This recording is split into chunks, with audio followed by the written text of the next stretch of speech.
پاک بحریہ کے سربراہ ایڈمرل ظفر محمود عباس انڈونیشیا کے سرکاری دورے پر جگراتا پہنچے۔ نیول ہیڈ کوارٹر اور میرین بریگیڈ کوارٹر پہنچنے پر متعلقہ حکام نے ان کا شاندار استقبال کیا۔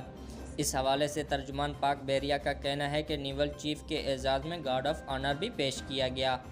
ایڈمرل ظفر محمود عباس کو ایک پروقار تقریب میں انڈونیشیا کی اعلیٰ ترین فوجی اعزاز بنتنگ جالاسینا اوتاما سے نوازا گیا۔ اپنے دورے کے موقع پر نیول چیف نے انڈونیشیا کے نائب وزیر دفاع، نیوی کے سربراہ اور کمانڈر آف میرین کور سے بھی اہم ملاقات کی۔ ملاقات میں باہمی دلچسپی کے امور پر دو طرفہ بحری تعاون کے فروغ پر تبادلہ خیال کیا گیا۔ اس کے علاوہ نیول چیف نے مختلف فوجی تنصیبات کا دورہ بھی کیا۔ انہوں نے انڈونیشیا میرین کی پیشہ ورانہ صلاحیتوں کی تعریف کی۔ پنجاب پولیس کے اے آئی جی آپریشن کی جانب سے صوبے کے تمام آر پی اوز، سی پی او اور ڈی پی اوز کو ایک مراسلہ بھیجا گیا۔ مراسلے میں کہا گیا ہے کہ اگر فنکاروں نے اسٹیج پر اداکاری کے دوران پولیس کی وردی کا استعمال کیا تو ان کے خلاف سخت ترین کارروائی کی جائے گی۔ مراسلے میں کہا گیا ہے کہ فحشی اسٹیج ڈراموں میں پولیس کی وردی کا استعمال کیا جا رہا ہے۔ پنجاب پولیس کی جانب سے یہ اقدام سٹیزن پورٹل پر درج کرائی جانے والی شکایات پر اٹھایا گیا ہے۔ حیرت انگیز بات ہے کہ پنجاب پولیس کی جانب سے بھیجے جانے والے مراسلے میں موقف اختیار کیا گیا ہے کہ فحشی اسٹیج ڈراموں میں پولیس کی وردی کا استعمال کیا جا رہا ہے، جبکہ قانوناً فحش اسٹیج ڈراموں کی پیش کیے جانے کی کوئی گنجائش ہی نہیں۔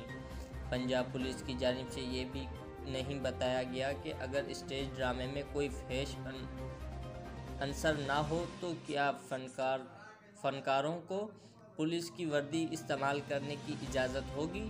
یہاں قابل ذکر ہے کہ کچھ عرصہ قبل شہریوں کی جانب سے سٹیزن پورٹل پر سب سے زیادہ شکایات کی انبار پنجاب پولیس کے خلاف لگائے گئے تھے۔ وزارت صحت نے سگریٹ اشتہارات اور اسپانسرشپ پر پابندی لگا دی۔ سگریٹ اشتہارات انڈسٹری کی اسپانسرشپ انعامی اسکیموں پر پابندی کا نوٹیفیکیشن جاری کر دیا گیا ہے۔